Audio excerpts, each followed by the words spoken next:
Boa tarde, pessoal. Tudo bem? Sejam muito bem-vindos à disciplina de econometria. Hoje, eu quero me apresentar para vocês e passar um pouco, do que nós vamos ver ao longo desse curso e aproveitar para fazer uma breve revisão de conceitos, para que vocês fiquem nivelados aí no que tem por vir, tá? Então, meu nome é Michel, os que não me conhecem, eu sou lotado no Departamento de Ciências Econômicas, trabalho majoritariamente com macroeconomia, e métodos quantitativos envolvendo econometria, séries temporais, modelos de equilíbrio.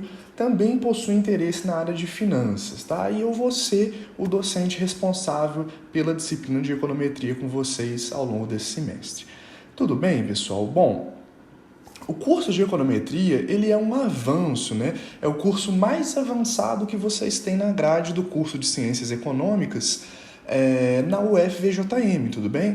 Então, vocês chegaram, a um método quantitativo mais avançado ao longo desse percurso, tudo bem? E a econometria vai ser um ferramental fundamental para vocês, principalmente aqueles que se interessam por pesquisa ou aplicação prática, da teoria econômica, tudo bem?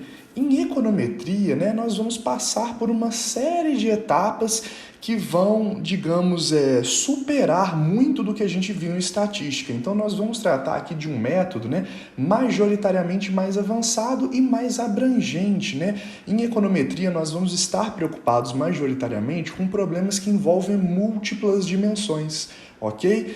Em estatística, como nós vimos, a gente se concentrou principalmente na análise unidimensional e fizemos algumas extensões para o caso bidimensional, tudo bem? Onde existe correlação, a covariância, mas em econometria nós vamos estar interessados em ver um pouco além disso, tá?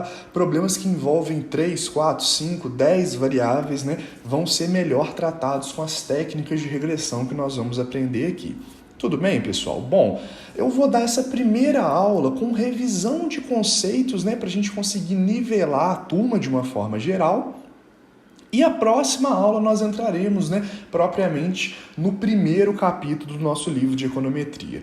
Eu vou adotar com vocês aqui o livro do Wooldridge, tudo bem? De Introdução à Econometria, uma abordagem moderna. Esse livro está disponível na biblioteca.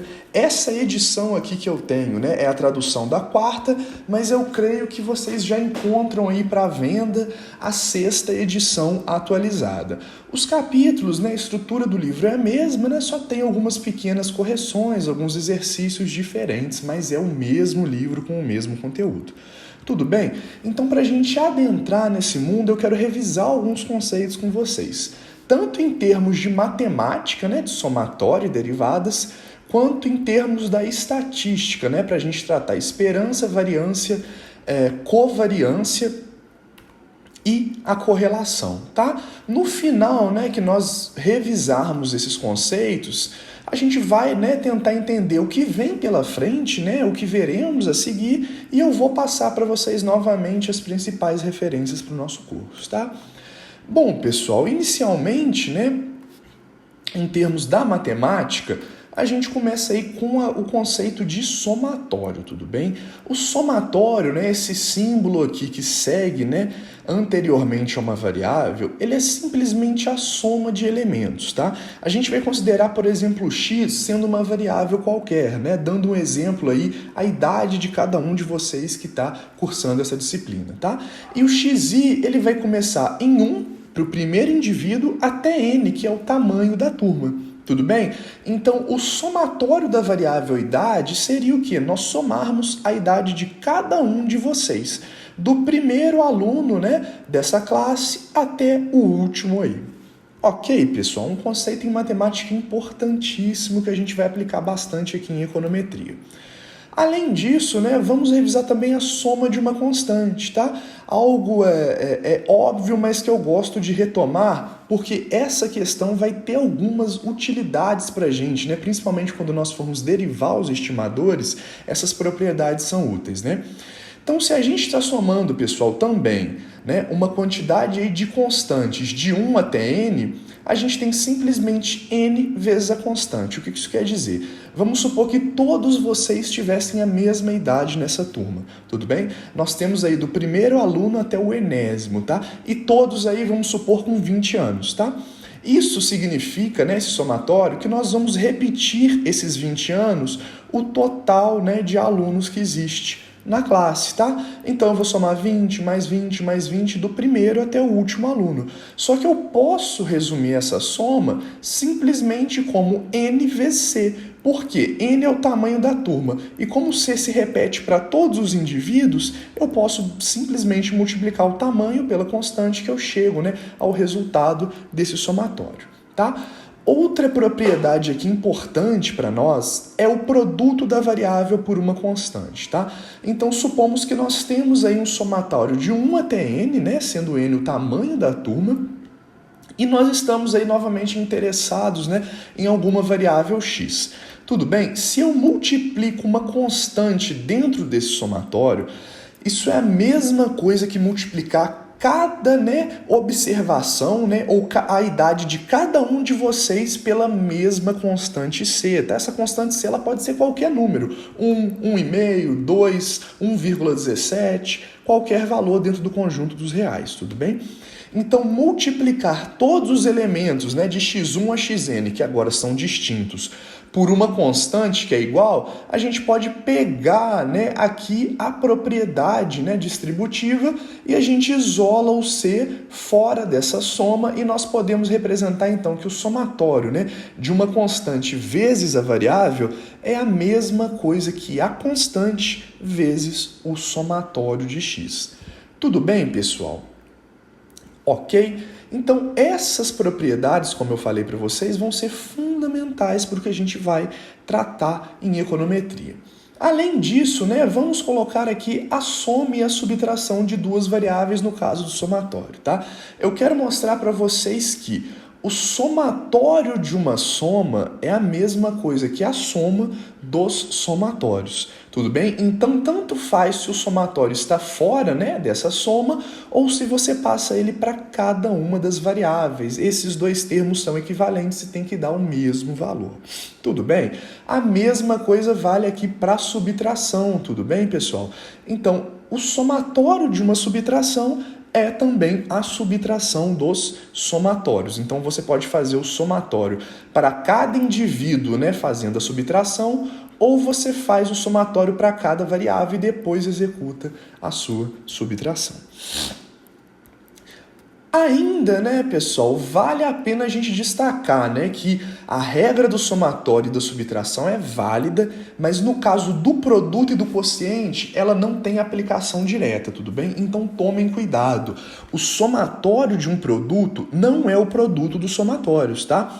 Então, se você está somando x vezes y, isso é diferente do somatório de x multiplicado, né, pelo valor final do somatório de y, tá? Então, a gente precisa ter cuidado na aplicação. O mesmo é válido aqui para o caso do quociente, né, da razão. O somatório de uma razão é diferente, não é a mesma coisa do que a razão dos somatórios dessas duas variáveis. Ok, pessoal? Beleza, né? Além, então, né, desse somatório, que é um conceito aí fundamental, a gente pode pegar carona, né, nesse conceito e determinar a média. Tudo bem? Porque a média nada mais é do que um somatório. Vocês lembram disso em estatística? Tudo bem? Então, a média, né, ou x barra, ela é simplesmente o somatório das x observações aí, que vai do primeiro até o último elemento daquele conjunto, dividido pelo número total de elementos, tá? Então, a média de uma idade, a gente conseguiria ir para a turma, somar todas as idades e dividir, né, pelo número total de estudantes matriculados. Tudo bem? A grande questão aqui, pessoal, é que eu quero mostrar para vocês que se a média é o somatório sobre n, nós podemos pegar esse n aqui e passar ele multiplicando pela média para encontrar o valor do somatório, tudo bem?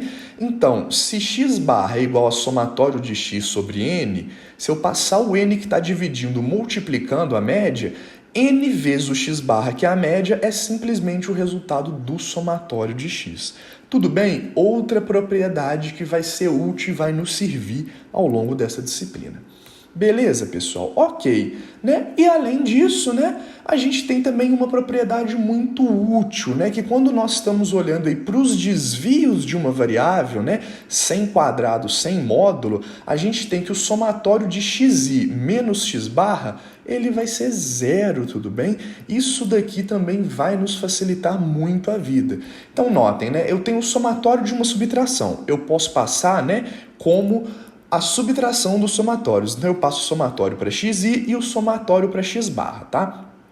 Então eu teria somatório de xi menos o somatório de x barra. Só que notem, esse x barra é uma constante, vocês concordam? A média é um valor fixo. Para o mesmo conjunto de dados, não tem como você ter duas médias, ela não tem como mudar.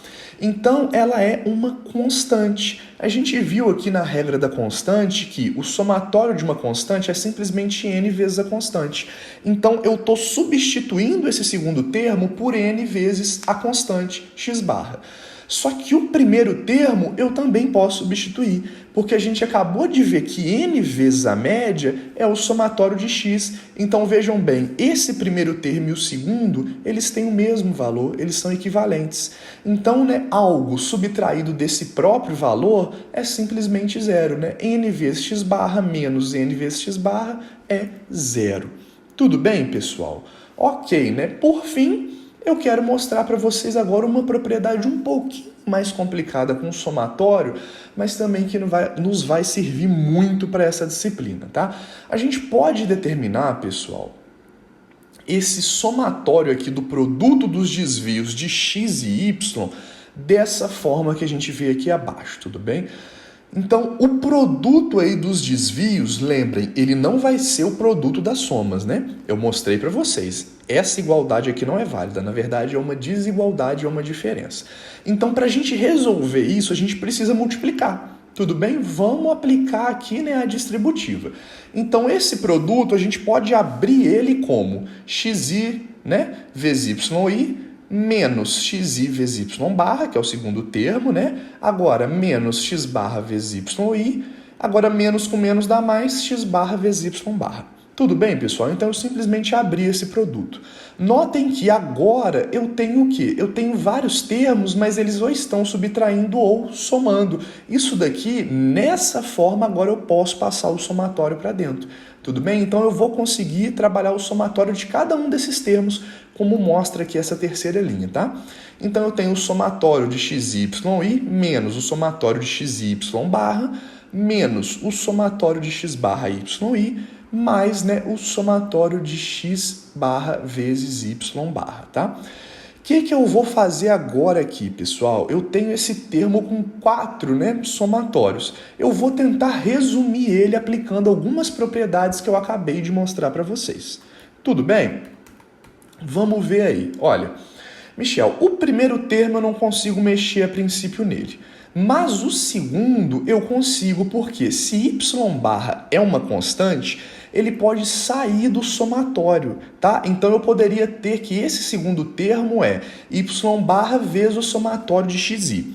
Só que o somatório de xi, ele pode se igualar a n vezes x barra, tá? Então esse segundo termo nada mais é do que n vezes x barra vezes o y barra. Então eu reescrevi esse segundo termo dessa forma, tá? O nosso terceiro termo, por enquanto, a gente também vai deixar ele bonitinho do jeito que ele tá. Não vamos mexer nele. Já o quarto, pessoal, que é o somatório de um produto de constantes, né? Ora, se eu tenho duas constantes, uma vezes a outra, vai me dar um valor constante também. Vocês concordam comigo? Se eu tenho uma constante 4 e outra 3, independente do valor, né? 4 vezes 3 é 12. Vai me dar uma constante. Ela não varia. Então, quando eu aplico o somatório sobre esse produto de constantes, eu posso aplicar essa propriedade que eu mostrei para vocês, né? O somatório de uma constante é n vezes a constante. Então, o somatório, né, do produto da média de x vezes a média de y é n vezes a média de x vezes a média de y, tudo bem? Então eu consegui trabalhar o meu segundo e o meu quarto termos, mas notem que coisa interessante, eles são iguais com sinal contrário. Se eles são iguais com sinal contrário, o que eu posso fazer, pessoal? Eu posso cortar o segundo com o quarto e ficar somente com o primeiro e o terceiro termo, como a gente está vendo aqui nessa quarta linha, tudo bem? Então, esse termo todo aqui complicado, ele se resume, né, ao somatório de xi menos o somatório de x barra yi. Isso daqui, gente, eu ainda posso manipular algebricamente. Por quê? Se a subtração dos somatórios é igual ao somatório da subtração, eu posso fazer o quê? Eu posso reescrever esse termo, né, e tirar o somatório e colocar ele para fora da subtração. Então, esse termo aqui é a mesma coisa que o somatório de xi menos x barra yi. Tudo bem? Então, eu encontrei esse valor aqui. Ora, veja bem, Michel, se você tem xy menos x barra yi, você pode isolar o y que pertence a esses dois termos e você consegue chegar no resultado final, que é somatório de xi menos x barra vezes y fora do parênteses, tá? Então, o que eu quero mostrar para vocês com isso é, eu posso reescrever o produto de xi menos a média vezes y menos a sua média como xi menos a sua média vezes yi, tá? Essa igualdade que eu quero destacar para vocês. A última linha, a primeira linha e esse elemento aqui final da última linha são equivalentes, tudo bem? Isso daqui vai nos ajudar muito na hora de derivar algumas coisas em econometria, tá? E sempre que vocês tiverem dúvida nessas passagens, por favor, retornem aqui, revisem esse slide aqui, né, de propriedades básicas e mesmo assim, Michel, não entendi alguma dessas passagens, me manda uma mensagem, me dá um feedback que eu vou te auxiliar. Beleza, pessoal? Ok. Vimos então tudo o que eu queria mostrar para vocês sobre somatório. Agora, sobre derivadas, né, tem uma regra fundamental para a econometria que eu quero mostrar para vocês e rever, que é a regra da cadeia. Tudo bem, pessoal? Vamos considerar aqui uma função y que é f de x1 até xn, né? Então, você tem um conjunto de dados seguindo uma função, tal que, né, f vai de A em B, né, domínio e imagem, com xi até xn pertencente a, que é o domínio, e os y pertencem ao B, que é a imagem. Tá? Estou definindo uma função da forma mais pura possível. E vamos considerar agora uma segunda função chamada de z, né, que ela é um g de y1 até yn. Né? Então, o z é uma função só do valor y, né? Tal que g vai de B até C, tá? Por quê? O domínio passa a ser Z, tudo bem? O domínio passa a ser Y e a imagem passa a ser Z, tudo bem? Então, o seu domínio é composto por Y, que está no conjunto B, e a sua imagem é composta pelo Z, que está no conjunto C.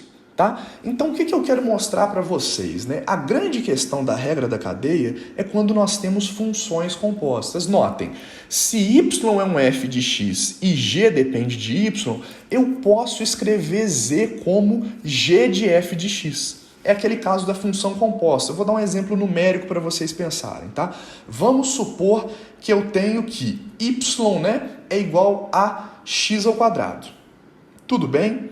E z, uma outra variável, é y mais 1, tá? Se eu sei que z é y mais 1, mas y é x ao quadrado, eu posso escrever z como y mais 1 é a mesma coisa que x ao quadrado mais 1. Então, o meu z é uma função composta do x, tá? Nesse caso, o z é um h de x, que é g do f de x, né? É aquela função composta que a gente vê lá em matemática 1, tá? Uma função dentro da outra. Isso vai ser importante para a gente, por quê, pessoal? Porque eu vou estar interessado na derivada da função composta. E aí eu quero que vocês se recordem que a derivada de uma função composta, ela vai ser o quê? A derivada da de fora, que é o g, né, em relação a de dentro, f, multiplicado pela derivada de f em relação a x. Tá? Então, a regra da cadeia é o quê? É um produto de derivadas, onde a primeira derivada é a derivada de g em relação a f, e a segunda é a derivada de f em relação a x, tá? Essa regra daqui é muito importante para a gente nas derivações de econometria, tá? Então relembrem, por favor, a regra da cadeia. Beleza, pessoal. Com isso, eu revisei com vocês os conceitos matemáticos que são aqui essenciais para a gente, tá? O somatório, né? Que é algo que eu acredito que vocês veem lá em Matemática 1, antes de cálculo, e as derivadas, né? Que é algo de cálculo diferencial que vocês veem aí na Matemática 2 e 3. Tudo bem, pessoal? Ok. Agora vamos revisar alguns conceitos de estatística propriamente dita, né? Que foi a última disciplina quantitativa que vocês cursaram, tá? Alguns conceitos fundamentais vão ser a esperança, a variância, né, de variáveis, né, x unidimensionais, e a covariância e correlação quando nós temos duas variáveis, tá? A esperança matemática, pessoal, de uma variável x, né, a gente fala lá em estatística que ela não é nada além de uma média ponderada. Tá? Então vamos considerar x sendo uma variável aleatória, né? Uma variável aleatória, por definição, é aquela variável em que os seus valores observados, né, para todos os indivíduos no nosso conjunto de dados, de 1 até n, eles têm, né, um quê aí de acaso, eles têm uma probabilidade associada a ele, né, seja aí teórica ou por frequência relativa, depende, mas é uma propriedade associada a cada possível valor desse espaço amostral, tá? Então, os valores que x assume de indivíduo para indivíduo têm probabilidades ligadas a eles. Então, a esperança ela vai ser nada mais do que uma média ponderada, só que os valores de x vão estar ponderados pelas suas probabilidades.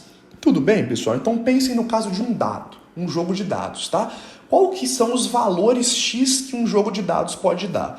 1, 2, 3, 4, 5 e 6. Tudo bem? São 6 faces de um dado, tem que dar um desses valores.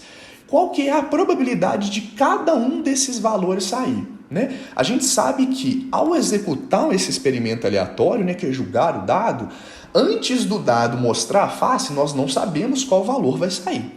Tudo bem? Por quê? Isso que dá a aleatoriedade do experimento. Mas a gente sabe os possíveis valores e as probabilidades de cada um. No caso do dado equilibrado, né, do dado justo, é 1/6 para cada face do dado.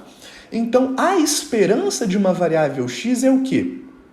O possível resultado multiplicado pela sua probabilidade, né? Mais o segundo possível resultado multiplicado pela probabilidade do segundo resultado, até, né, o total de elementos desse espaço amostral. No dado, nós faríamos o quê? 1 vezes 1/6, mais 2 vezes 1/6, mais até chegar em 6 vezes 1/6.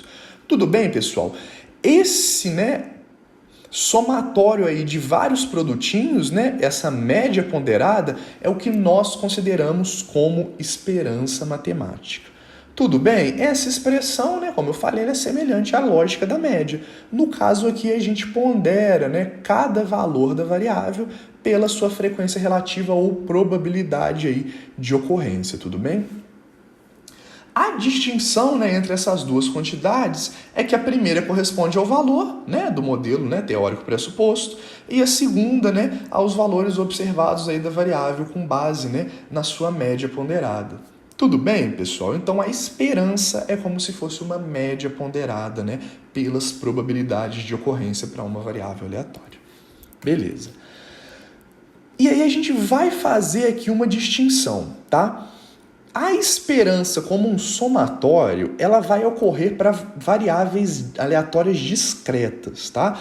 O que são variáveis aleatórias discretas? São variáveis que assumem valores inteiros, tá? No caso, o jogo de dados é 1, ou 2, ou 3, ou 4, ou 5, ou 6. É valor inteiro. Já a variável, né, aleatória contínua, pessoal, a esperança matemática dela vai ter uma lógica parecida, mas é a integral, tudo bem? Então, quando a gente está no caso contínuo, a gente sai, né, do somatório e vai para a integral, tá? E aí a gente está integrando x vezes o seu f de x, que é uma função que vai dar a probabilidade daquele valor ocorrer em relação a x. Então, essa integral ela está sendo definida de menos infinito a a infinito de uma forma para generalizar, tá? Mas os valores que você vai usar como limite inferior e superior vão depender dos valores mínimo e máximo da sua variável. Tudo bem, gente? Ok. Então a gente vai ter que a esperança matemática para uma variável discreta é a soma e para uma variável contínua é a integral. Beleza. Algumas propriedades, né, que a gente costuma ver lá em estatística sobre a esperança matemática que vão ser úteis para a gente aqui também. A esperança, né, de uma constante A multiplicada pela variável, ela é a constante multiplicado pela esperança. O que eu quero dizer? A constante dentro da esperança, ela pode sair para fora e multiplicar a esperança de x tranquilamente. Tudo bem? Já a esperança de x mais uma constante, aqui eu estou somando, antes eu estava multiplicando. A esperança de x mais uma constante, nós passamos aqui o operador esperança para cada um desses termos. Ele vai ser igual, então, à esperança de x mais o valor da constante. Por que, Michel, que a esperança da constante é a constante? Porque o valor esperado de algo que não muda é o próprio valor. Se eu virar para vocês e falar, ó, todo mundo na turma tem 20 anos, né? Se isso fosse uma verdade. Qual é o valor esperado de idade dessa turma? É o próprio 20. Tudo bem? Não existe variabilidade, então, independente aí da probabilidade, na verdade você não tem outros elementos, tudo bem? A probabilidade de ser 20 é 100%. Você não tem outros elementos para ponderar. Então, o que eu faço? É a esperança de x mais o valor da constante. Tudo bem, pessoal? Ok. Desse valor da esperança, relembrem lá em estatística, a gente pode derivar a variância, tá? A variância ela pode ser escrita como uma função da esperança de determinada variável, né?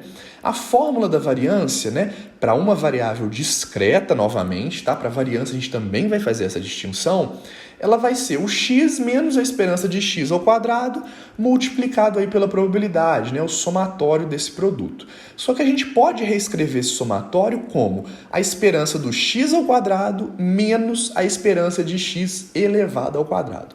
Notem uma diferença. A esperança de x elevada ao quadrado, você vai fazer o quê? Você vai calcular a esperança de x dessa forma aqui, tá? x1 vezes p1 mais x2 vezes p2 até xn vezes pn, tá? E aí depois que você achar a esperança de x, você eleva ao quadrado. Já o primeiro termo, ele é a esperança do x ao quadrado. Então, quando você calcular isso daqui, você vai fazer x1 ao quadrado vezes p1 mais x2 ao quadrado vezes p2 até xn ao quadrado vezes pn, tá? Então, notem. A esperança de x ao quadrado é diferente de você pegar o valor final da esperança de x e elevar ao quadrado, tá? Essa diferença vai dar pra gente a variância da variável x. Tudo bem? No caso, discreto, tá? E, obviamente, né, consequentemente, o desvio padrão, como eu mostro para vocês em estatística, ele é o quê, pessoal? É a raiz dessa variância. Já no caso contínuo, pessoal, a variância ela vai ser também uma integral, né, da diferença de x em relação à esperança, isso elevado ao quadrado vezes aí a probabilidade que está sendo dada como f de x em relação a x. Também com menos infinito até infinito, né, só para generalizar, mas a gente vai olhar aí para o domínio que essa variável x percorre. Tá? E o desvio padrão, novamente, ele vai ser a raiz, seja para variável discreta ou contínua. Tá? Então, essa distinção que a gente está fazendo de variável discreta com somatório e contínua com a integral é fundamental. Beleza, pessoal? Ah, Michel, não estou lembrando bem de integral. Dá uma revisada lá no conteúdo de matemática 2 e 3 para você chegar na disciplina mais preparado. Beleza. E a gente tem, né, assim como para a esperança existem regras ou propriedades, para a variância nós também podemos determiná-las, tá, pessoal? A variância de uma constante vezes a variável, né, ou variância de A vezes x, é A ao quadrado vezes a variância de x, tá? Então o A, ele sai ao quadrado aqui quando ele está dentro da variância. Já a variância, né, de x mais b é simplesmente igual à variância de x. Corta esse b aqui, tá? Na hora de mandar para vocês o slide eu vou deletar. Isso aqui foi um erro meu de digitação. A variância de x mais uma constante, b, é só variância de x. Por quê, Michel? Porque se b é constante, não varia. A variância de b é zero. E x, né, vai depender dos nossos dados. Tudo bem? Eu vou fazer, né, uma provocação da mesma forma que eu faço lá em estatística para vocês. Tentem provar essas igualdades utilizando, né, essas definições que eu dei para vocês. Beleza, pessoal? Ok. Saindo então, né, desse conceito aí que a gente viu. Vamos voltar lá. Esperança e variância. Vamos definir a covariância e correlação agora de um par de variáveis. Esperança e variância nós fizemos só para x. Tudo bem? Variância para x, propriedades, tá? Agora a covariância é quando nós estamos analisando duas variáveis, um problema bidimensional, tá? Então agora a gente tem N pares, né? x1, y1, x2, y2, tá? Pensem que x é a idade dos alunos da turma e y é a altura.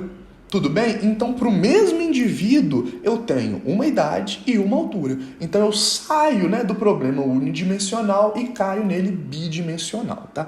A covariância, pessoal, ela vai ser 1 dividido por n vezes o somatório de xi menos x barra multiplicado por yi menos y barra dividido por n, né? A gente também pode expressar essa covariância entre x e y como uma função da esperança, tá? A covariância de x e y ela vai ser simplesmente a esperança de x vezes y menos a esperança de x multiplicada pela esperança de y. Novamente, tá vendo essa propriedade aqui? A esperança de x vezes y é diferente da esperança de x vezes a esperança de y. Vou voltar com vocês lá no caso do somatório, é a mesma regra, tá? X vezes y é diferente de, né, somatório de x vezes somatório de y, o mesmo vale, né, para o caso da esperança. Tudo bem, pessoal? Então a gente vai conseguir calcular a covariância delas como a esperança do produto menos o produto das esperanças, tá? A grande questão é, Michel, mas existe algum momento em que esse primeiro termo e o segundo dá zero, né, que eles são iguais? Existe uma exceção, pessoal. É quando x e y são independentes, quando uma não tem relação nenhuma com a outra. Se x e y são independentes, esses dois termos são iguais e a covariância é zero, tá? E aí eu vou aproveitar, né, essa deixa para falar com vocês. A covariância nada mais é do que medir a relação entre as variáveis, tudo bem?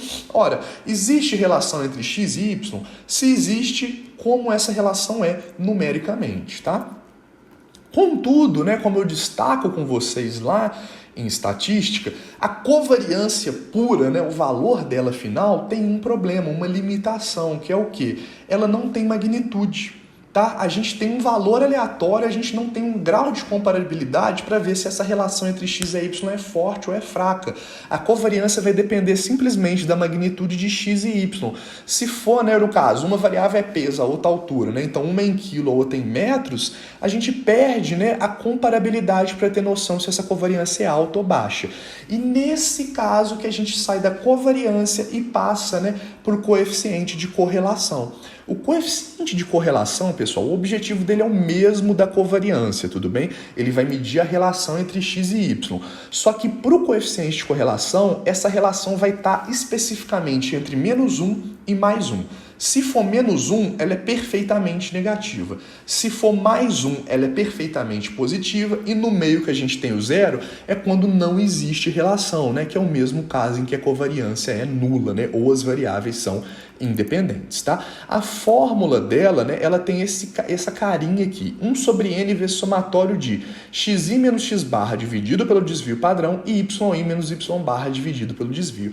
Notem que ela é extremamente similar à covariância, a diferença é que a gente usa os desvios para dividir, né, esse valor dessa subtração. Então, a correlação ela pode ser escrita como a covariância de x e y dividido pelo produto dos seus desvios padrão. Tudo bem? Então, ela vai ser o quê? Uma média dos produtos dos valores padronizados, já que a gente divide pelo desvio padrão. Tudo bem, pessoal? Como eu falei para vocês, se essa correlação for perfeitamente positiva ou mais 1, né, a gente tem esse valor aqui. Se ela for somente positiva, né, então é uma correlação que não é perfeita, mas ela é positiva, ela vai estar entre 0 e 1. Se ela for nula, é igual a 0, então as variáveis não têm relação. Se ela for negativa, ela está entre 0 e menos 1 aqui, desculpa, tá? Também vou corrigir. E perfeitamente negativa, a correlação é igual a menos 1. Tudo bem, pessoal? Esse, era o conceito de covariância e correlação que eu queria ilustrar com vocês. Então agora, nessa primeira aula de revisão, nós passamos por conceitos matemáticos de somatória e derivada, falei com você em termos estatísticos, de esperança, variância, e o caso bidimensional, onde a gente tem covariância e correlação, e agora nos resta saber, poxa, Michel, a gente já viu isso tudo em matemática, em estatística. O que a econometria vai trazer além, de adicional? O que nos espera aí pela frente, Então, nos próximos passos, pessoal, a gente vai estudar a correlação, mas considerando direção de impacto, tá? Porque, vejam bem, quando eu somo, quando eu faço essa fórmula aqui, essa aplicação, eu tenho o poder de relação das variáveis, mas eu ainda não tenho noção, de como x impacta y ou vice-versa, Em econometria, a gente vai estudar essa correlação considerando a direção do impacto, A gente tem x impactando y, tá? Além disso, pessoal, a econometria marca aqui um avanço fundamental, principalmente para vocês economistas. Nós vamos sair desse mundo de somente duas variáveis, que é o da correlação e da covariância. A econometria vai ser uma estatística mais avançada, em que nós vamos considerar aí 3, 4, 5, 10, 15 variáveis, tudo bem? Considerando também essa direção de impacto, tudo bem? E aí o nosso principal objetivo vai ser investigar os possíveis problemas, da aplicação dessa análise em bases de dados reais e tentar resolvê-los, tudo bem? Por quê? Quando a gente sai desse mundo bidimensional e passa para um mundo n-dimensional, com n possíveis variáveis e as relações entre elas, a gente tem alguns problemas, que podem emergir e a gente vai aprender não só, a tentar entender o efeito de várias variáveis sobre uma y, como tratar esses possíveis problemas para a gente ter, as melhores estimativas aí possíveis. Beleza, pessoal? Ok, então o que a gente vai fazer em econometria é basicamente uma análise multidimensional que existe uma direção. Tudo bem? Vamos pensar num caso aplicado, tá? Se eu falar para vocês o seguinte, olha, eu quero estudar inflação, tá? A minha variável y é inflação. Ah, Michel, qual outra variável que você acha que está correlacionada com a inflação? As taxas Selic. Beleza. Aí você vai fazer uma correlação entre inflação e Selic. Provavelmente você vai achar uma correlação negativa, que já que a gente espera que se a Selic aumenta, a inflação abaixa. Mas aí eu pergunto para vocês, em economia faz sentido você achar que a inflação responde só a Selic? Será que é só essa variável que afeta a inflação? Em econometria, a gente vai pegar como y a inflação e vamos ter um conjunto de variáveis. Michel, o que afeta a inflação? Selic, câmbio, o próprio PIB, a taxa de crescimento, o desemprego, a gente tem várias variáveis aí que podem determinar a trajetória dos preços, tudo bem? Então são esses tipos de problema mais reais, mais dentro da realidade que a gente vai estar interessado aqui em analisar, tá? A gente vai sair do mundinho aí abstrato, que você tem uma variávelzinha só afetando a outra, e a gente vai passar para problemas multidimensionais, onde você tem um conjunto de variáveis explicando o movimento de uma outra. Beleza, pessoal? E aí, como eu falei para vocês, a principal referência do nosso curso é o Introdução à Econometria, uma abordagem moderna do Wooldridge, tudo bem? Que é esse livro aqui que eu mostrei para vocês, tá? Além dele, tem outros dois livros que eu gosto. O Gujarati é muito bom, de econometria básica, e o Stokes-Watson, de econometria, também é um excelente livro. Quais são as diferenças? Vamos lá. O Wooldridge, ele é um livro completo, tudo bem? Para quem está aprendendo econometria. O Gujarati, ele não é tão completo como o Wooldridge, mas ele tem mais exemplos, didáticos para você que está vendo pela primeira vez, tá? E o Stokes-Watson, ele já é um livro mais pesado, é um livro mais avançado, tá? Aqui, para ler essa referência, é bom que você já esteja dominando o assunto para você se aprofundar com o Stokes-Watson, porque ele pesa a mão na formalização matemática, tá? Então ele é um livro mais denso para você estudar. Então eu estou falando para vocês aqui, na minha concepção, a gente vai seguir o Wooldridge, que eu acho que é o melhor livro hoje disponível no mercado para econometria, para a econometria 1. eu gostaria que vocês lessem conjuntamente o Gujarati para complementar e facilitar a compreensão do Uldred, e quando vocês estiverem tranquilos com aquele tópico, né, e quiserem se aprofundar para aprender bem, principalmente a parte matemática, aí você complementa com o Stokes-Watson. Beleza, pessoal? Então era isso na aula de hoje, né? Eu queria basicamente me apresentar para vocês, falar o que a gente espera de econometria e revisar alguns conceitos com vocês, tá? Essa aula de revisão, existe um apêndice online do livro do Uldred que vocês vão encontrar muitas coisas que eu tratei nessa aula e muito mais, tá? Ele vai ser um apêndice que vai revisar tudo de matemática e tudo de estatística. Aqui eu fui nos pontos principais, mas esse apêndice aí do Uldred, ele é bem completo e muito grande, tá? Então, se vocês quiserem revisar conceitos, eu sugiro ele. Beleza, pessoal? E agora, né, na próxima aula, nossa aula 2, a gente vai começar o capítulo 1 do Uldred diretamente. Tá bom? Agradeço vocês pela atenção, mais uma vez sejam bem-vindos, me coloco à disposição, né, para ajudá-los a sanar dúvidas, né, auxiliá-los aí na compreensão da econometria. Me contactem quando vocês quiserem. Muito obrigado pela atenção e até a próxima aula, pessoal.